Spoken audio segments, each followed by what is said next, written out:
Colonel Pilgrim was the man there, and they confronted Pilgrim. Pilgrim said, we can't get the police come here to beat us and that type of thing. And like Marcus said, all right.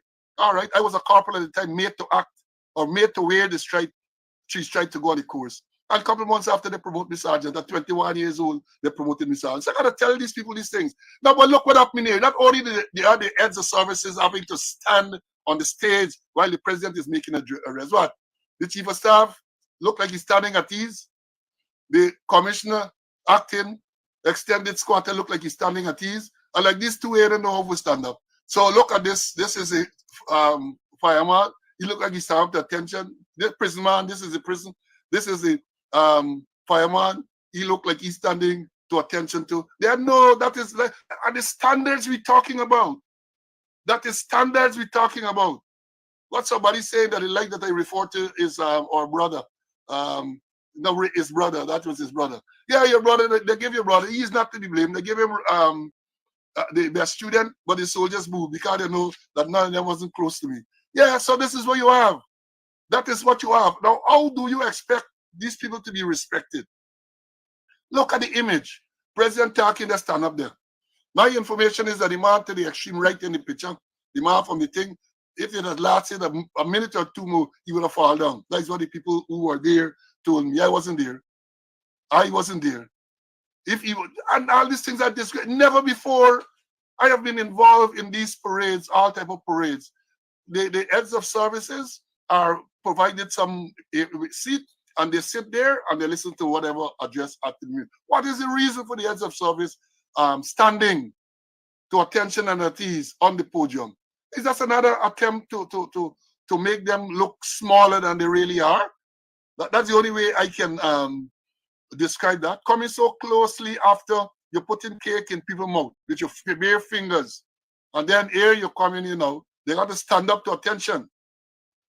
Well, not to attention. They have to stand on the stage, unprecedented, never happened before, perhaps in the whole world. Because when you see other things, the heads of services are made to sit in a comfortable seat and they think, well, that is what we are. So I thought I'd show you this thing to tell you what is going on in this place called Guyana.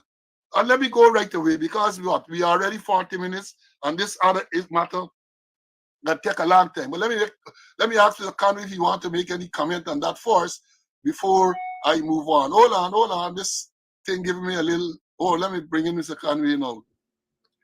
And perhaps they're not learning from, let them, last year they had it at Region 9. And there was they were all seated in the front row. And there was a mysterious woman sitting right among them there. They had no protocol. A mysterious woman was there among them in the front seat. Understand they didn't have cake alone, Understand they had some non-alcoholic wine. And after the wine, understand how the things play out, which I will not disclose on this program. All right, let me go now. Let me show you. Well, let me read what the release say. I'm telling you now about this. Police say WPA activist Amsterdam arrested for incited murder of head of state, other officials. This is yesterday. No, this is this morning. Sorry, this is this morning.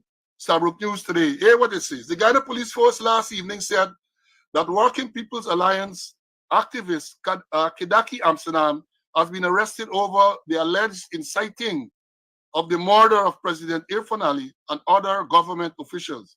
In a statement, the police said that at about 11 a.m. yesterday, ranks from the Criminal Investigation Department contacted Amsterdam at his recording studio at Annandale East Coast, Demerara, where he was told of the allegation and arrested. Amsterdam was arrested in relation to 3 cybercrime offenses, including, they say, using a computer system to transmit words spoken by a video that encourages or incites any person to commit an offense of murder against the president and members of the government contrary to Section 18.1 of the Cybercrime Act 16 of 2018. 2, using a computer system to disseminate information knowing same to be false, contrary to Section 19.3 of the Cybercrime Act 16 of 2018. The offenses were allegedly committed against a businessman and others.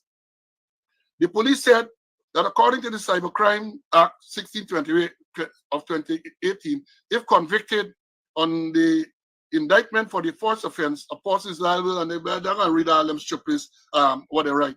And then they say the matters are treated very seriously by the police. So in other words, police telling us that they have other matters that they don't treat seriously.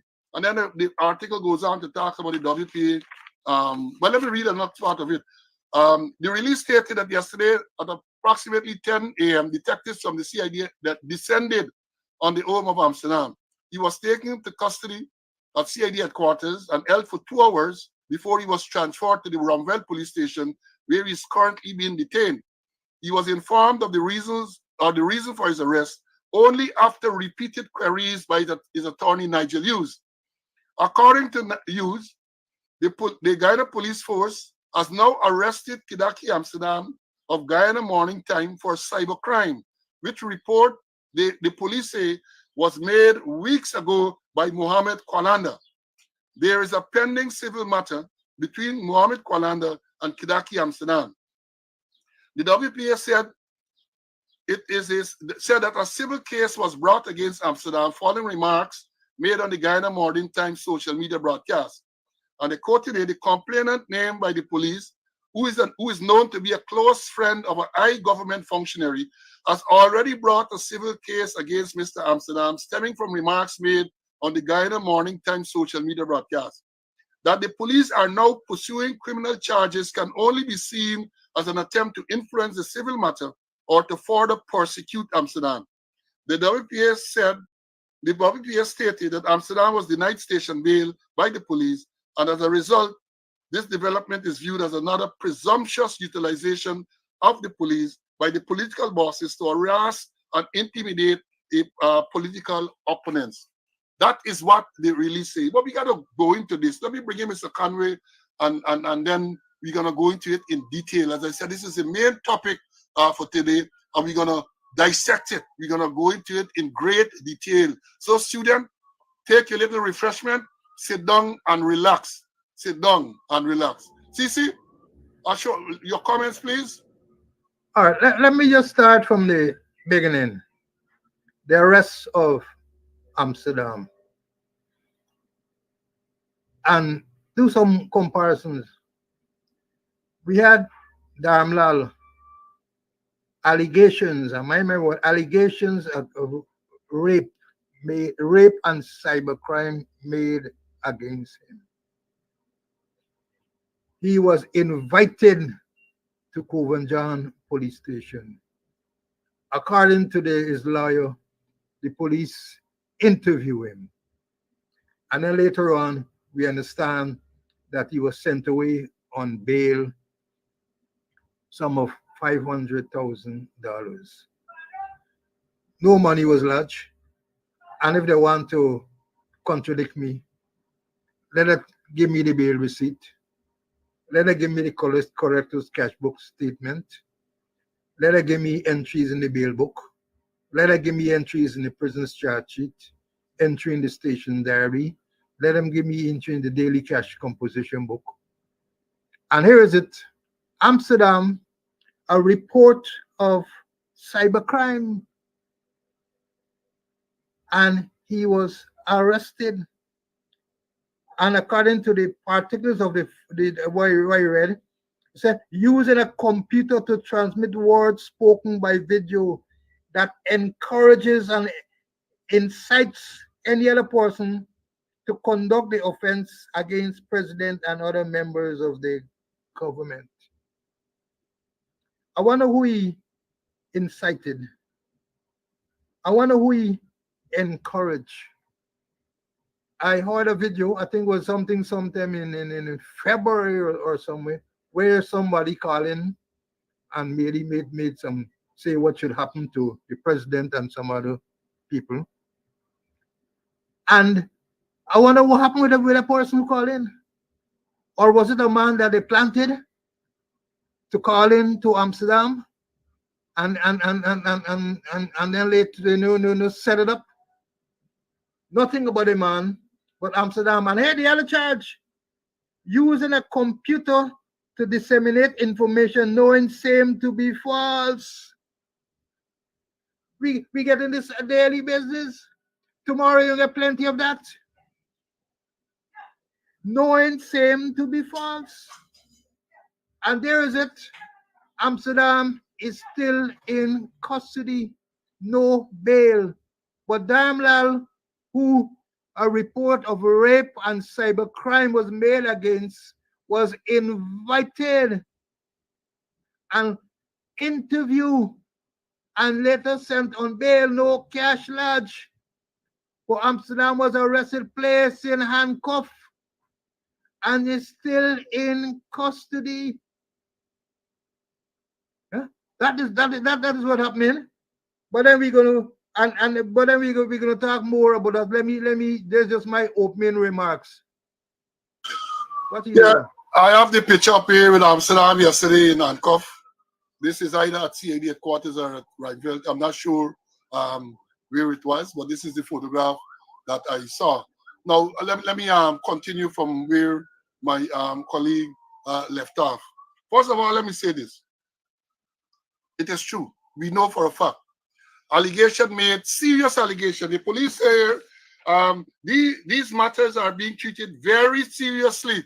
That is what the police said. So therefore, the one with obviously the inference to be drawn is that the Dharamlal matter wasn't treated very seriously because he was never locked up. He was never arrested. He was arrested eventually. He was invited to the police station. The police did not descend on his residence. They invited him to the police station. That is what his lawyer said, and he turned up. Shortly after, he was released on bail. Look at what happened to Amsterdam yesterday. Police descended on his own. Police from CID headquarters. I saw the tape. They lied. They identified themselves as from CID headquarters. They went there to arrest him. Right? They arrested him. They didn't invite him. And this according to their own release. Even though they did not give the date, Mr. Hughes is saying this is something that alleged to have occurred since February of this year. Months ago, this thing happened. Right? Months ago. The businessman that they named, that is named in today's thing, Mohammed Kwalanda, he sued Amsterdam, according to Nigeria, in respect of the same thing, for defamation. Let me tell you, the same defamation, they file what we call a statement of claim, and the persons who filed on behalf of Kwalanda are PPP Member of Parliament Sanjeev Datadin and Khalif Gobin. They are the ones who filed this civil lawsuit, this statement of claim against Amsterdam. So I can't understand that you file a civil lawsuit against Amsterdam and then police now arresting the man, giving him custody in respect to the same matter. This thing is unbelievable. Unbelievable, or as an old officer of mine would have said, he would have described it even better because he would have put in the adjective something unbelievable. That is what he would have said. Now let me go to a next point. Hear what I say here, I'll tell you all this morning, sit back and relax, Sit back and relax. Mr. Conway made the right point. That the next thing is that they released, in this release yesterday, it was accompanied by a short video where someone made some statement that I believe the statement might have been inappropriate. But during the statement, during this little video that the police released, Amsterdam is quiet, is silent. He did not say a single word. So how do you incite, how do you encourage when you ain't say nothing? How do you incite? Somebody is making, let me, for argument's sake, someone is making inflammatory remarks. And you, the person who is there, you choose to stay silent. Choose to stay silent. You don't agree with them, you don't disagree with them, you keep your mouth shut. And you're saying because of that, I am culpable, a man making statements in my presence. I ain't said nothing, and I am culpable. But I can't understand. Look, and let me say this. I can jump around a little because as the thoughts occur to me, I got to reveal them. I have some notes, but things are going to come at me. I have some notes. Let me say this. I am sorting I am sure, I am willing to bet, I am willing to wager big that the fact that Mr. Amsterdam Kadaki was arrested yesterday, some months after this allegation was made, the police would have been directed to do so. Let me repeat that. The fact that Kidaki Amsterdam is arrested months after this allegation is said to have been made, when a civil lawsuit emanates from these allegations, they had to get direction to do so. They were instructed to do so. And the unfortunate thing is that these incompetent people that we have there as police officers, once they get instructions, they are not, they're not capable of dissecting, they're not capable of analyzing, they're not capable to see that, look, whether this thing is legal or not. They're going to jump to it. And let me say further, such a direction or instruction ain't coming from Camp Street, it ain't coming from Rab Street, it ain't coming from Brickdam. In my view, such a direction coming from Carmichael Street. Let me say that again. Such a direction to arrest Amsterdam coming from Carmichael Street. I am sure about that. I am sure about that. But let me move on again before I bring in Mr. Conway. This thing sweet, you know. And I say that in a kind of a way, not that sweet in terms of a man being in custody for something like this. When Daramlal, an accused rapist, accused buggerer, accused cybercrime bully, the lady thing, they talk about no evidence or what I said, some type of thing to describe, but they don't tell you what happened to the cyberbullying charge or the cyberbullying allegation made by the same woman. They ain't saying nothing about that. And when you talk about cyberbullying, as my colleague said just now, Bharat Jagdeo on the program, what you call press conference, and I call him name, man. Let us assume if they want, because these are facts. On the program, the press conference, what he called Cathy Hughes a low life. That is cyberbullying. They're recalling Rickford Burke and others criminals, people who have never been convicted of any code, not at the time, not even charged by any offense. Bharat Jagdeo is there calling people these names. And that is not cyberbullying. That is not cybercrime. Anil Nandlal, the Attorney General, on the 29th of June, 2021, went on issues on the news, on NCN. He called me a Bajan in reference to some notorious criminal from Trinidad. I know Bajan, I know criminal. He said that people like me have no place in a society governed by the rule of law. That is what Nandalal said. Like he came into court, because I get the recording, his own voice, right? And he can't do like Kwame McCoy when the Julius tape circulated and surfaced, where it is alleged that it was his voice soliciting sex from a teenage boy. And he said, well, the voice wasn't you. Nandalal can't do that. Yeah, the thing is there. And this is the only voice. This is the video recording of him making these statements. And do you know that on the 15th of October 2021, in company with my lawyer, Selwyn Peters from Canada, and Conway, who is here now on this program, I went to Brickdam Police Station and I made a cybercrime report against Anil Nandalal. And up to now, nothing had happened. Up to now, nothing had happened. Nothing. And before I bring in Mr. Conway again, let me say this. They say that one of the offenses Amsterdam arrested for is using a computer system to transmit words spoken by a video. That is what they say, words spoken by a video that encourages, incite persons to commit an offense of murder against president and members of the government. This is thing. Well, let me say this.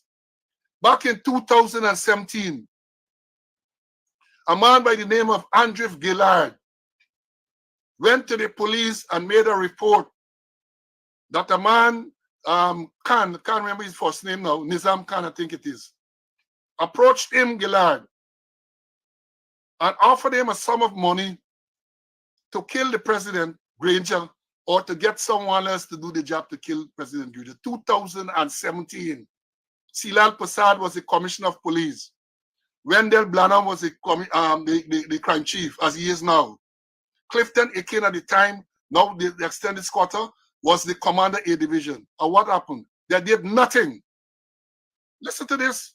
A man turned up and said, hey, a man paying me money to kill the president. And he said that if I can't do it, I must get someone else to do it. He went and he made the report to the police. First, he went to push it around. He went to office of the president. They sent him to Brickdam. He went to Brickdam. Brickdam sent him over. No, not sent him over. Brickdam called the commander and told them, no, sorry. They called the crime chief. Crime chief called the commander. The commander sent the detective officer in charge of A division to Brickdam to get this man. He brought the man to the commander's office, Akin's office.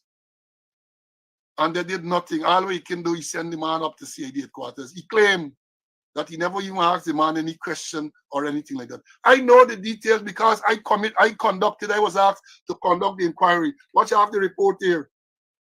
This is the hard copy. And I have electronic copies.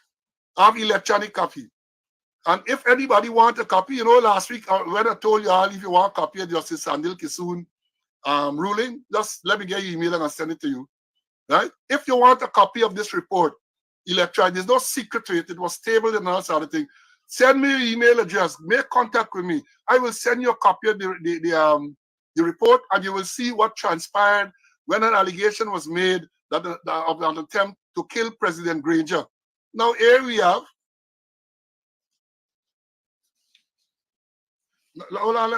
Here you have somebody that said on a computer making thing. And they got an arrest Amsterdam, and Koff is in custody up to now. 11 o'clock, so more than 24 hours have passed, and he's still in custody. Let me bring in Mr. Conway before I go on. We have a lot to talk. Cece, go ahead. And let me pick up from you there in terms of Amsterdam in custody. No bail. And if you look at the Bail Act 2022, assented to by Mohammed Irfan Ali, I didn't see they put no doctor, maybe he wasn't a doctor then, on the 15th of November 2022. And here we say about police bail. Section 4.1, where a person is taken into custody for an offense without a warrant.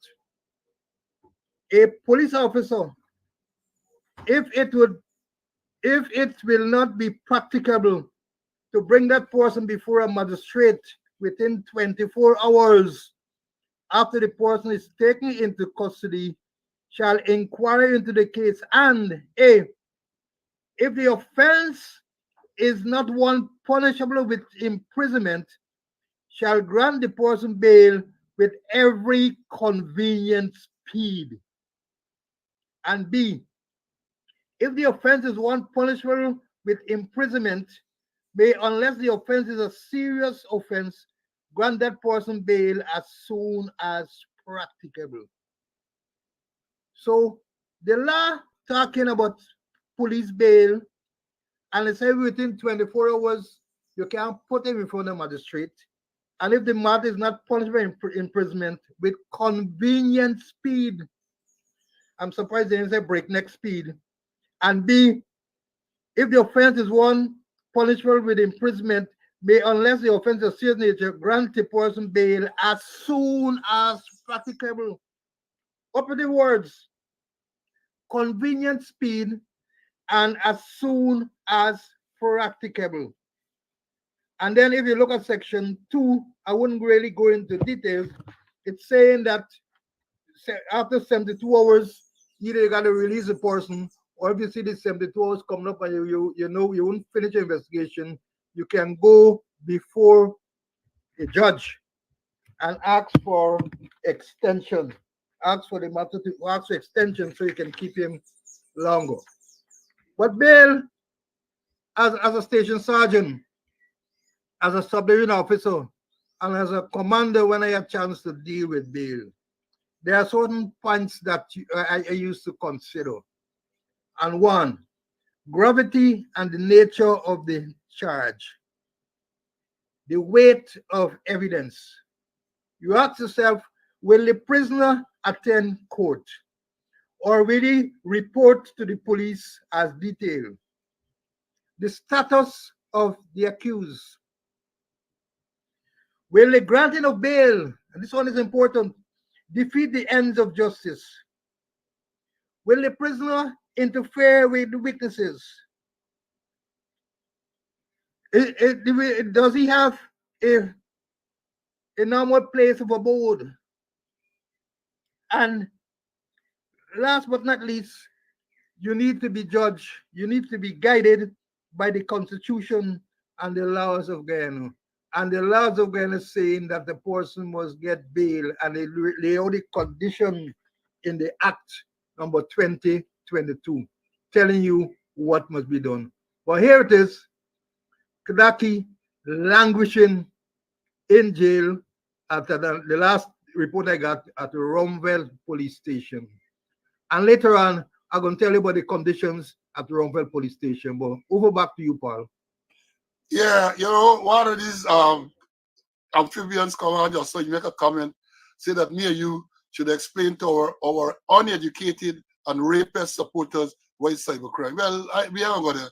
But Abani right away, I don't put up with them type of show. Uneducated. Who can be more uneducated than those people who are on that show with them cussing out every morning? Every morning they cussing out people, and that is not a cybercrime. Your vice president cussing out people, and that is not a cybercrime. And you're asking us to explain what is a cybercrime? You're asking us to explain what is a cybercrime? I ain't got to explain that any further, but we know that what they're claiming arrested Mr. Amsterdam for cannot be a cybercrime. This is a matter where the complainant, according to what Mr. Hughes is saying, he said yesterday morning when they inquired from the police why Amsterdam is arrested, here when they say Guyana Police Force has now arrested Kidaki Amsterdam of Guyanese morning for a cybercrime, which report the police say was made weeks ago by Mohammed Kwalanda. There is a pending civil matter between Mohammed Kwalanda and Kidaki Amsterdam, a matter filed since February, I think it was. In respect to the same thing, Amsterdam on his program alleged that this oil spill, recent oil spill off Tobago, with his boat consigned with some fuel to GPL, he called Kwalanda name and said the thing belongs to Kwalanda. Kwalanda denied that and has sued him for $5 million through his attorney, PPP Member of Parliament, Sanjeev Dattadin. Sued Kidaki on behalf of Mohammed Kwalanda. So I am saying, without any fear of contradiction, I am no liar, but if the man sue you in respect to the same matter, how can the police not be pursuing criminal charges in relation to that? Because that is what, when they spoke to Mr. Nigel Hughes yesterday morning, there was nothing about inciting violence against president and government ministers. Nothing about that. There was nothing. It's not until last night they gave some release to talk about using computer system to disseminate information known seem to be false and all of that. That is what has transpired. That is what they do. And the Attorney General like to talk about the rule of law.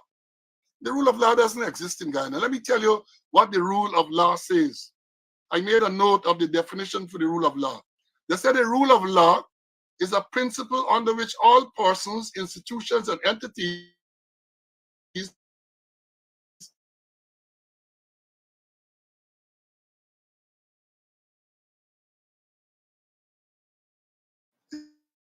as to be expected, we're getting some interference, right? Independently adjudicated and consistent with international human rights principles. That is what the rule of law is. And therefore, if you examine what is going on in Guyana, the rule of law doesn't apply in Guyana. Animal farm. All animals are equal, but some are more equal than others, right? Let me understand this thing clearly. Now, you might, and they say in this thing, let me read again and tell you we get enough to talk about. It says the complaint named by the police, who is known to be a close friend of a high government functionary, has already brought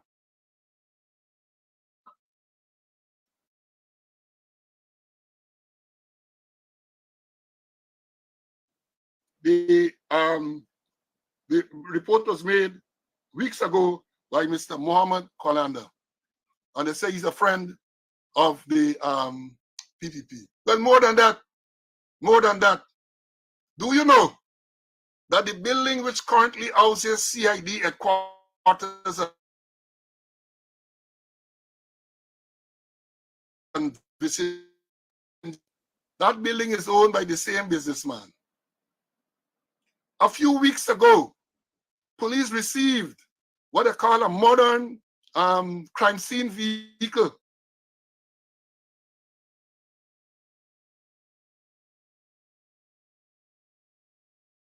Police.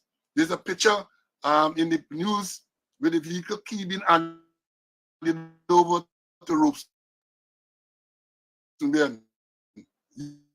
Useless, wasteless Ropes.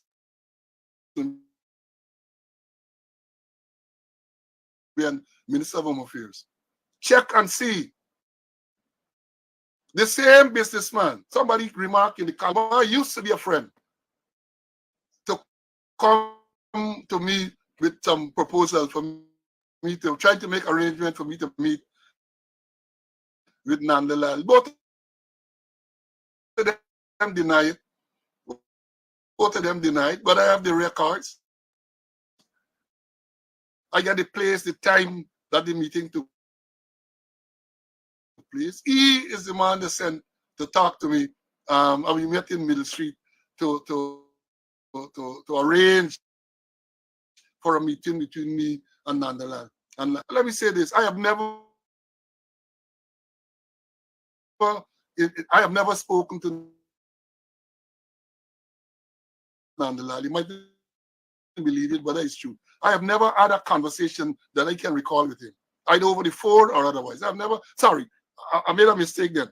The only conversation I can recall having with him, and forgive me for missing this, is when the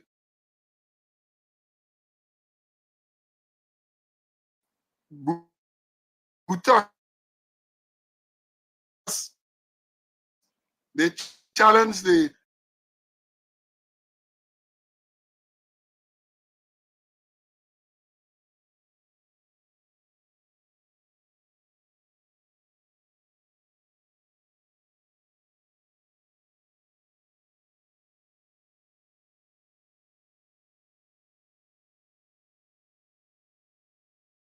it's bubbling again here. Give me a thumbs up.